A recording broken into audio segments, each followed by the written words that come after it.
Hi hello வணக்கம். நான் உங்கள் வினோஜா. இதனோட யூடியூப் சேனல். ஸோ மறக்காமல் சப்ஸ்கிரைப் பண்ணுங்கள். ஆமாங்க, இன்னைக்கு என்ன விஷயத்தை உங்களோட ஷேர் பண்ண போகிறேன்னு சொன்னால், எங்களுடைய கொழும்பு பல்கலைக்கழகத்தில் சட்டப்பீடத்தில் புது வருட கொண்டாட்டம் இடம்பெற்றது. அதற்கு என்ன ஒரு அனௌன்சராக அதற்கு அழைச்சிருந்தாங்க. ஸோ அந்த வீடியோ தான் உங்களோட ஷேர் பண்ண போகிறேன். காலையில் ஏர்லியாக கொஞ்சம் எழுப்பிட்டு குளிச்சுட்டு ரெடியாகிட்டு லோஃபை கழட்டிட்டு போன உடனே அங்கே ஏற்பாடுகள் சரமாரியாக இடம்பெற்று கொண்டிருந்தது. முட்டி கட்டுவதாக இருக்கட்டும் ஒரு பக்கம், அடுத்ததாக அந்த குடிசை அமைப்பில் ஏற்பாடுகள் செய்வதாக இருக்கட்டும், அதே போல் பால் காய்ச்சும் நிகழ்வு போன்ற பல நிகழ்வுகள் ரொம்பவே சுவாரஸ்யமாக இடம்பெற்றது. அது மட்டும் இல்லைங்க, எங்களுடைய மாணவர்களால் அழகான நடனமுமே வழங்கப்பட்டது.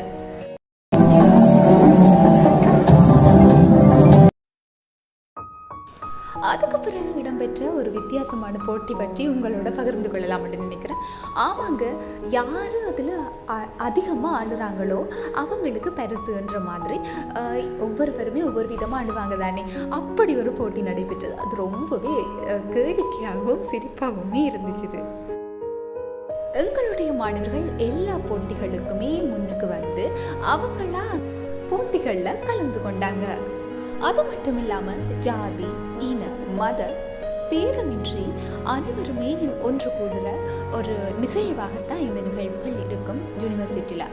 ஸோ அதை மாதிரி தான் இந்த கொழும்பு பல்கலைக்கழகத்தில் சட்டப்பீடத்தில் மட்டும் இல்லாமல் பல பீடங்களிலேயுமே பல ஏற்பாடுகள் செய்து ஒவ்வொரு நிகழ்வுகளையும் கொண்டாடுவது வழமா. இது வெறுமனே ஒரு சந்தோஷத்திற்காக மட்டுமன்றி, அதாவது அதில் பார்ட்டிசிபேட் பண்ணணுன்றதை தாண்டி இதில் மேலதிகமான ஒரு புரிந்துணர்வு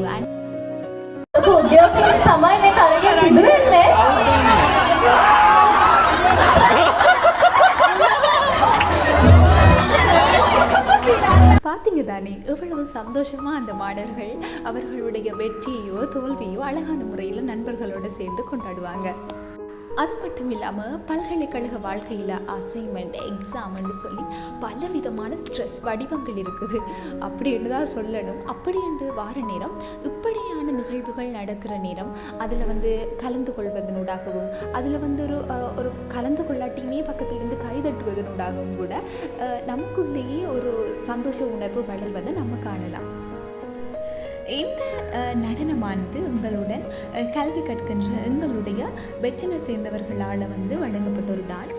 உண்மையிலேயே அடுத்தடுத்தது என்ன நடக்கும்ன்ற மாதிரியே இருந்துச்சு. ஃபஸ்ட்டுக்கு ஒரு பாரம்பரியமாக ஆரம்பித்ததாக இருக்கட்டும், அதுக்கு பிறகு இடையில் ஒரு வித்தியாசமான முறையில் மாற்றப்பட்டதாக இருக்கட்டும், அதுக்கு பிறகு ஒரு திருமணம் இப்படி நடக்கப்படுறதா இருக்கட்டும், அப்படின்ட்டு நிறைய விஷயங்களவே அவங்க அந்த டான்ஸில் கொண்டு வந்திருந்தாங்க.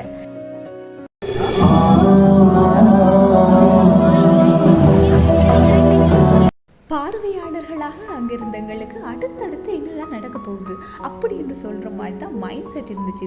அடுத்தது என்ன நடக்கும், அடுத்தது இங்கே கொஞ்சம் பேர் இங்கால வராங்க, அங்கால வராங்க, அந்த மாதிரி ரொம்பவே சுவாரஸ்யமான ஒரு நடனத்தை வழங்கியிருந்தாங்க.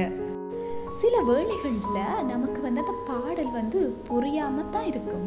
ஆனால் அவங்க செய்கிற சைகைகளிலூடாக இதுக்கு இதுதான் பொருளாக இருக்குமோ அப்படி என்று சொல்லி ஒரு கனெக்ட் ஒன்று ஏற்படுத்தி விட்டு நாங்கள் சிரிச்சுட்டே இருந்துருவோம்.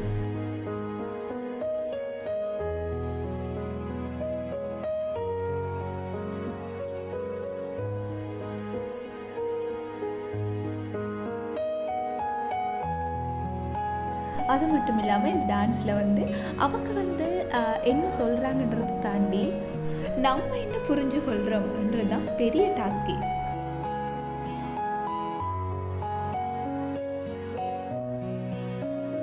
ஸோ இது மட்டும்தானா உங்களோட ஃபெக்கல்ட்டியில் நடந்தது என்று சொல்லி கேட்டிங்கன்னு சொன்னால் இல்லைங்க, இதை விட நிறையவே போட்டிகள் நடைபெற்றது.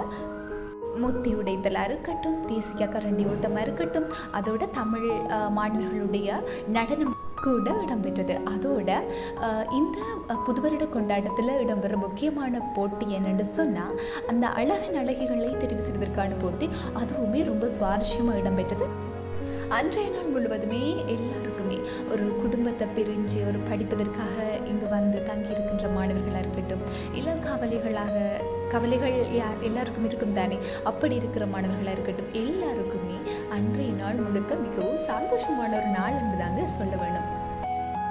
இப்படித்தாங்க எங்களுடைய லோகசியா விருது 2026, அதாவது எங்களுடைய சித்திரை புத்தாண்டு கொண்டாட்டம் 2026 வெகு விமர்சையான முறையில் நடைபெற்று முடிந்தது. இதற்கான ஏற்பாடுகள் எங்களுடைய ஸ்டூடெண்ட் யூனியன் அமைப்பினால் முழுவதுமாக ஏற்பாடு செய்யப்பட்டிருந்தது. மிகவும் சுவாரஸ்யமான ஏற்பாடுகளாக இருந்தது. இதுபோல பல்கலைக்கழக வாழ்வியல் சம்பந்தமான விஷயங்களை உங்களுடன் நான் பகிர்ந்து கொள்ள தயாராக இருக்கேன். ஸோ மறக்காமல் சப்ஸ்கிரைப் பண்ணுங்கள். அப்போ தான் நான் போகிற வீடியோஸ் எல்லாமே உங்களுக்கு கண்டினியூவாக வரும். அதுவரை உங்களிடமிருந்து விடைபெறும் நான் உங்கள்